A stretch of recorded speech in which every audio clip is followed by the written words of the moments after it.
오늘은 13번째 시간 10계명, 5, 6계명에 대해서 살펴보도록 하겠습니다. 앞서 배웠던 1에서 4계명은 하나님에 대한 의무를 명령한 것이라면 5에서 10계명은 우리가 이웃과의 관계 속에서 지켜야 하는 우리들의 의무에 대해서 말씀하고 있습니다. 그래서 10계명을 간단하게 요약하면은 하나님 사랑 그리고 이웃 사랑이라 말을 할 수가 있습니다. 오늘은 이웃사랑의 첫 번째 명령인 5번째 5계명을 살펴보도록 하겠습니다. 자, 63문입니다. 5계명은 무엇입니까? 함께 읽어보도록 하겠습니다. 시작. 5계명은 내 부모를 공경하라. 그리하면 내 하나님 여호와가 내게 준 땅에서 내 생명이 길리라 입니다. 잠시 영상을 멈추시고 29, 30페이지까지 한번 적어보실 수 있기를 바랍니다. 계속해서 우리가 소요리 문답이 5계명에 대해서 어떻게 정리하고 있는지 살펴보도록 하겠습니다. 64문입니다. 5계명이 요구하는 것은 무엇입니까? 함께 읽겠습니다. 시작. 5계명이 요구하는 것은 지위나 관계상 윗사람이든지 아랫사람이든지 동등한 사람이든지 다른 사람을 존중하고 의무를 다하는 것입니다. 65문 5계명이 금지하는 것은 무엇입니까? 함께 읽어보도록 하겠습니다. 시작. 5계명이 금지하는 것은 다른 사람의 지위와 관계에 합당하게 존중하고 의무를 다하는데 소홀하거나 거스르는 것입니다. 66문입니다. 5계명을 주신 이유는 무엇입니까? 함께 읽어보도록 하겠습니다. 5계명을 주신 이유는 이 계명을 지키는 사람들에게 하나님께 영광이 되고 그들에게 선을 이루는 한에서 장수와 번영을 약속하셨기 때문입니다. 5계명은 특별히 다른 사람과의 관계 가운데서도 아랫사람이 윗사람을 대하는 기본적인 태도에 대해서 설명하는 것입니다. 권위라고 하는 것은 하나님께서 아랫사람을 돌보라고 윗사람에게 주신 자격입니다. 그렇기 때문에 윗사람은 권위를 남용해서는 안 되고 마찬가지로 아랫사람은 그 권위 있는 자들에게 함부로 대해서는 안 됩니다. 그 권위에 대해서 우리는 존중하고 순종해야 합니다. 하나님은 이 권위를 세상의 다양한 사람들에게 주셨습니다. 가정에서는 자녀의 권위자로 부모를 주셨고 아내의 권위자로 남편을 주셨습니다. 국가에서는 백성들의 권위자로 통치자를 주셨습니다. 교회에서는 직분자들을 권위자로 세우셨습니다. 기본적으로 권위자나 아랫사람이나 모두 하나님의 형상으로 지음받은 동등한 사람이고 존귀한 사람입니다. 그렇기 때문에 서로 마땅히 존중을 해야 합니다. 그러나 여기서 말하는 권위자는 그 사람의 가치를 말을 하는 것이 아니라 그들의 역할의 차이를 이야기하는 것이기 때문에 우리는 권위에 대해서 오해해서는 안 됩니다. 따라서 하나님께서 허락하신 정당한 권위에 대해서는 순종하는 것이 하나님이 창조하신 질서입니다. 먼저 5계명에 관해서 우리는 자녀에 대한 부모의 책임을 먼저 살펴보아야 합니다. 가정은 하나님이 만드신 첫 번째 기관입니다. 그렇기 때문에 가정에서 신앙교육도 하고 바르게 양육도 하고 잘못한 것이 있으면 징계도 해야 합니다. 그렇게 해야만 자녀가 이 땅 가운데서 잘 되고 하나님이 주시는 복을 받을 수 있기 때문입니다. 사람은 죄를 가지고 태어나기 때문에 바르게 가르치지 않는다면 자연스럽게 악한 길을 갈 수밖에 없는 존재입니다. 오늘날 흉악 범죄가 늘어나고 범죄의 연령층이 점점 내려가는 이유는 무엇입니까? 바로 가정이 깨어졌기 때문이죠. 아이들을 바르게 가르쳐야 되는 부모들이 이혼을 하고 다른 기관들에게 아이의 교육을 맡겼기 때문입니다. 또한 학생들을 바르게 인도해야 하는 그런 학교들 역시 교권이 이미 무너졌고 지식 전달의 장소만 되었을 뿐입니다. 교회도 마찬가지입니다. 학생들이 줄면서 학생들에게 싫은 소리를 못하는 곳이 되어버렸습니다. 오늘날 학생들을 바른 길로 인도할 부모가 사라졌고 선생이 사라졌고 어른들이 사라졌습니다. 이 모든 것들을 바로잡을 수 있는 가장 중요한 부분들은 가정이 회복되는 길입니다. 성경에 보면 신앙교육도 가정에서 부모가 해야 하는데 주일학교에 모든 신앙교육을 맡기고 그리고 부모가 가정에서 교육을 하지 않는 그런 아이들 대부분은 신앙을 떠났습니다. 자녀에 대한 모든 책임은 첫 번째로 부모에게 있습니다. 그렇기 때문에 하나님께서 부모에게 권위를 주시고 자녀들은 부모에게 순종하라 명령을 하신 겁니다. 그렇기 때문에 부모가 세상의 성공 기준으로 자녀를 양육하게 되면 결국 그 자녀는 부모의 권위에 순종하지 않을 것이며 하나님 나라의 기준에서 실패자가 됩니다. 그러므로 부모는 하나님 말씀으로 자녀를 다스리고 통치해야 합니다. 그리고 부모가 세운 정당한 법을 지키지 않을 때는 벌을 주는 재판관 역할도 부모는 해야 합니다. 그럼으로써 자녀를 바르게 지도해야 되죠. 다시 말해서 자녀가 가정에서 하나님의 통치가 무엇인지 배울 수 있어야지 성인이 되어서도 하나님 말씀에 순종하고 그가 하나님 나라의 백성이 될 수가 있습니다.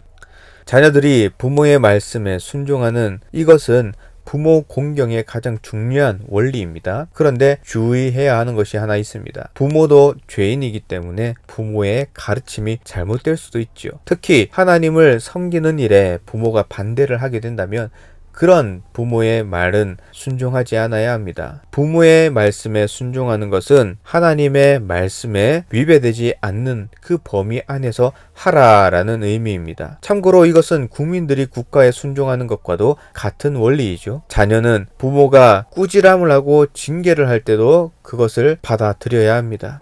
부모도 사람이기 때문에 화를 참지 못하고 노여워할 때도 있지만 지혜롭게 인내하고 순종할 줄 알아야 합니다.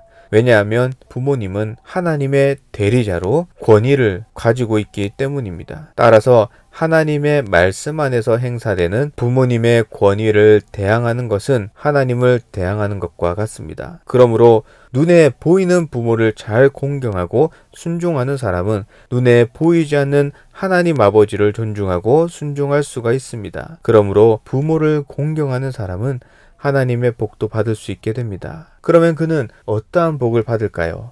성경은 부모를 공경하면 어떤 복을 주신다고 약속을 합니까? 잘되고 장수하는 그런 복을 약속해 주셨습니다. 그러나 우리가 오해하면 안 되는 것은 이 땅에서 장수하지 못하고 번영하지 못한 사람들은 모두 불효자다 이렇게 해서는 안 됩니다.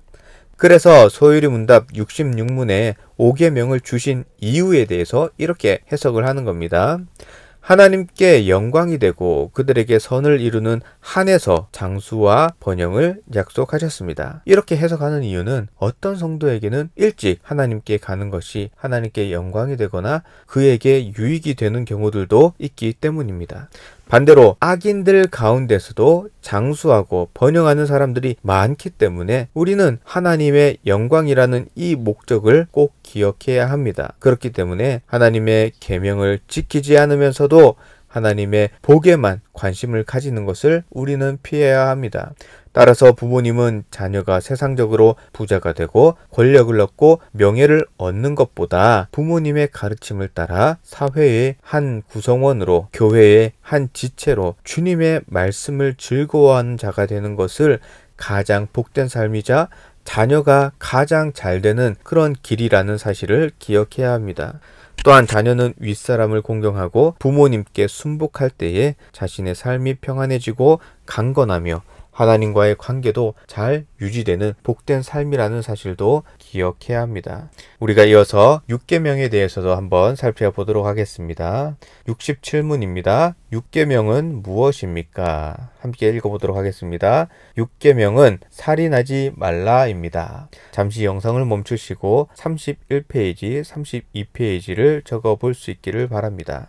계속해서 서유리 문답이 6계명에 대해서 어떻게 정리하고 있는지 자세히 한번 살펴보도록 하겠습니다. 6계명이 요구하는 것은 무엇입니까? 함께 읽겠습니다. 6계명이 요구하는 것은 합법적인 노력을 다하여 자신의 생명과 다른 사람의 생명을 지키는 것입니다. 69문 6계명이 금지하는 것은 무엇입니까? 함께 읽겠습니다. 6계명이 금지하는 것은 자신의 생명이나 이웃의 생명을 부당하게 빼앗거나 해하려는 모든 행동입니다. 6계명의 가장 중요한 원리는 사람의 생명과 인격을 존중하라는 의미입니다. 하나님께서 한 사람이 천하보다 귀하다 말씀하신 것처럼 인간의 소중함과 존엄성을 깨달으라 라는 그런 말씀입니다. 그렇기 때문에 살인하지 말라는 것은 자신의 생명과 다른 사람들의 생명을 잘 지키라는 말씀입니다. 또한 자신을 포함해서 다른 사람의 생명을 불법적으로 빼앗지 말라는 의미입니다. 그러나 예외적인 경우들이 분명히 있습니다. 먼저는 국가는 하나님으로부터 받은 권한이 있다라고 앞서 말씀드렸습니다. 그래서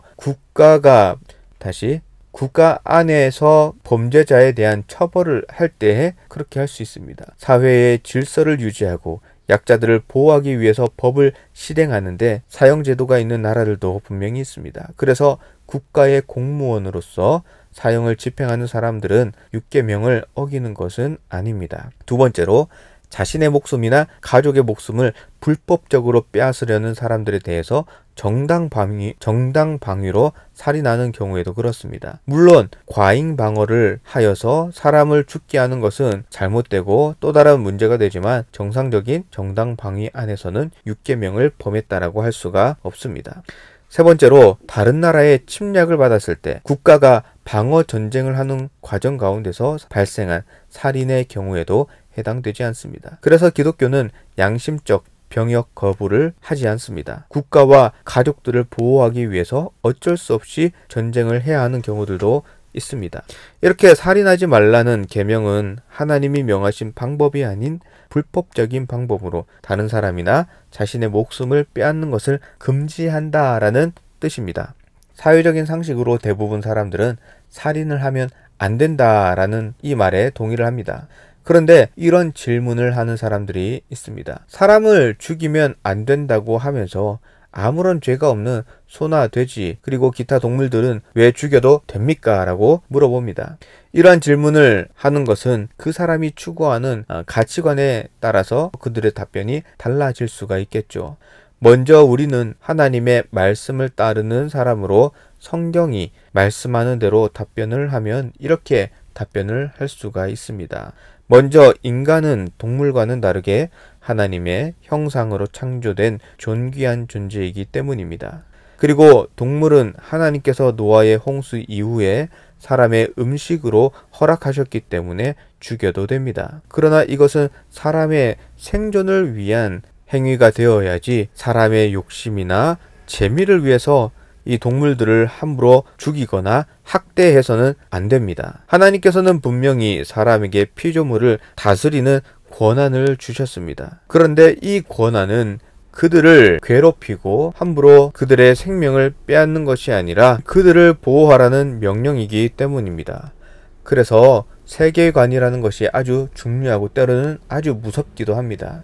오늘날 많은 사람들이 소나 돼지, 닭, 물고기를 죽이고 먹는 것에 대해서는 일반적으로 동의를 하고 거리낌이 없습니다. 그런데 앞에서 했던 질문, 사람을 죽이면 안 된다라고 하면서 왜 소나 돼지는 죽여도 됩니까? 이 질문은 사람이나 동물이나 같은 생명체인데 왜 다른 가치를 두느냐? 사람의 생명이나 동물의 생명이나 같은 것 아닙니까? 그렇기 때문에 우리가 다른 사람을 죽이면 안 되는 것처럼 다른 동물들도 똑같은 생명이기 때문에 죽이면 안 되는 것 아닙니까? 라는 그런 의도로 질문을 하는 겁니다. 그런데 이 질문을 우리가 거꾸로 해보면 소나 돼지, 닭을 죽여도 된다면 사람은 왜 죽이면 안 됩니까? 이렇게 물을 수도 있습니다. 이들의 논리대로라면 만약에 사람이 소나 돼지, 닭보다 존귀한 존재라는 것을 증명하지 못한다면 사람도 동물처럼 죽여도 되는 것입니다. 그런데 세상의 세계관은 진화론적인 관점을 가지고 있습니다. 그들의 세계관에는 하나님이 없습니다. 그렇기 때문에 작은 세포가 이렇게 진화를 해서 물고기도 되고 돼지도 되고 소도 되고 원숭이도 되고 사람도 됩니다. 그렇다면 근원적으로는 사람이나 원숭이나 소나 돼지나 물고기나 다 같은 존재이며 차이점이 없다라는 겁니다. 이들의 논리대로 말을 한다면 사람을 죽이면 안 된다. 그러면 당연히 돼지나 소도 죽이면 안 된다가 됩니다. 왜 그렇습니까? 사람이나 돼지나 소는 같은 가치를 가지고 있는 같은 생명체이기 때문입니다. 반대로 돼지나 소를 죽여도 된다면 사람을 죽이면 안 될 이유는 없다가 성립이 됩니다. 그래서 인류 역사 속에 일어난 대학살의 배후에는 이러한 세상의 세계관이 있습니다. 또 뉴스를 보면 많은 사람을 죽이고 여러 범죄들이 일어나는 이유는 다른 사람들을 동물과 별 다를 바 없이 생각하는 세상의 가치관에 물들었기 때문입니다. 대표적인 예로 자신의 반려동물을 위해서는 이렇게 호텔이라든지 엄청난 돈을 씁니다. 수십만 원, 수백만 원을 쓰지만은 어려운 이웃이나 노숙자들을 위해서는 돈 한 푼 쓰지 않는 오늘날의 모습들을 우리는 볼 수 있습니다. 그들에게 사회의 약자들은 자신이 기르는 동물보다도 더 가치가 없다라고 생각하는 것이 일반적인 현상입니다. 따라서 창세기 1장 1절 태초에 하나님이 천지를 창조하시니라 이 말씀이 얼마나 중요한지 모릅니다. 그리고 6계명이 인간의 존엄성이 얼마나 중요한 것인지 강조하고 있습니다. 지금까지 문자 그대로 살인에 대해서만 말을 해서 오해하는 부분들이 있을 수 있습니다. 그래서 대부분 사람들은 나는 6계명만큼만은 철저하게 지키고 있어. 나는 사람을 죽인 적이 없어 라고 생각을 할 겁니다. 그러나 6계명은 문자적인 살인만 금하고 있는 것이 아니지요. 마태복음 5장 21절 22절에 보면 하나님께서 이 계명을 주신 의도를 정확하게 예수님의 말씀을 통해서 알 수가 있습니다. 한번 읽어보도록 하겠습니다. 시작. 옛 사람에게 말한 바 살인하지 말라. 누구든지 살인하면 심판을 받게 되리라 하였다는 것을 너희가 들었으나 나는 너희에게 이르노니 형제에게 노하는 자마다 심판을 받게 되고 형제를 대하여 나가라 하는 자는 공회에 잡혀가게 되고 미련한 놈이라 하는 자는 지옥불에 들어가게 되리라. 라가라고 하는 것은 욕입니다. 형제에게 욕하는 사람, 형제에게 노하는 사람, 이런 사람들은 심판을 받고 공회에 잡혀가게 되고 미련한 놈이라고 하는 그런 사람은 지옥불에 들어간다 라고 예수님께서 강력하게 말씀하셨습니다. 이것은 다른 사람에게 폭력을 행사하는 것뿐만 아니라 화를 내는 것, 욕을 하고 상처를 주는 것 역시 살인하는 것과 마찬가지다라는 말씀입니다. 분노라는 것은 그 밑바탕에는 자신이 형제보다 낫다, 그리고 자신이 다른 사람보다 옳다라고 생각하는 그런 교만한 마음이 있기 때문입니다. 그리고 자기 자신이 남들보다 낫기 때문에, 남들보다 옳기 때문에 왕처럼 그들 위에 군림하고자 하는 그런 마음들이 있습니다. 그렇기 때문에 분노를 하게 되면 다른 사람들을 멸시하게 되고 욕을 하게 되며 다른 사람들의 인격을 무시하게 됩니다. 다른 사람에게 욕을 하는 것은 곧 폭력을 행사하는 것이고 이것은 곧 살인을 하는 것과 같습니다. 그렇다면 지금까지는 우리가 몰랐기 때문에 우리가 이렇게 잘못된 관계가 지속된 것을 어떻게 바로잡을 수 있겠습니까? 우리는 먼저 예수님의 말씀을 기억해야 합니다. 우리 함께 읽어보도록 하겠습니다. 시작. 그러므로 예물을 제단에 드리려다가 거기서 내 형제에게 원망 들을 만한 일이 있는 것이 생각나거든 예물을 제단 앞에 두고 먼저 가서 형제와 화목하고 그 후에 와서 예물을 드리라. 너를 고발하는 자와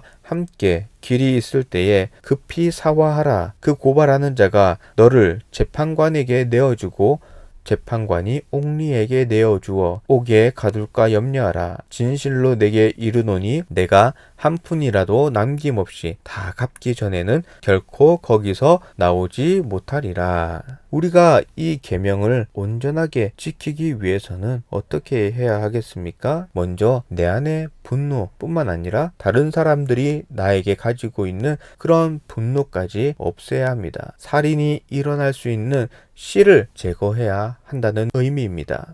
이것은 우리가 예배나 종교적인 행위로 해결되는 부분들이 아닙니다. 당연히 먼저는 우리가 하나님께 진정으로 회개를 하여 하나님의 용서를 받아야 하지만 더 나아가 주님 말씀하신 대로 찾아가서 그 사람에게 용서를 구해야 합니다. 하나님께서 주신 6계명은 우리의 인간관계에서 빈번하게 일어나는 분노와 미움의 문제들이 나아가 멸시와 욕설, 폭력과 살인으로 발전될 수 있음을 깨닫게 해주십니다. 세상의 법정에서는 분노와 미움에 대해서는 아무런 문제를 삼지 않지만 하나님의 심판대 앞에서는 이것조차도 살인으로 간주된다는 사실을 깨닫게 해주시는 경고의 메시지입니다. 반대로 이 하나님의 계명을 잘 지켜서 다른 사람들을 존중하고 배려한다면 하나님이 주시는 크신 복을 누릴 수 있다라는 귀한 명령임을 우리는 잘 기억할 수 있기를 바랍니다. 오늘 내용들을 잘 기억하길 바라면서 마지막으로 34페이지를 통해서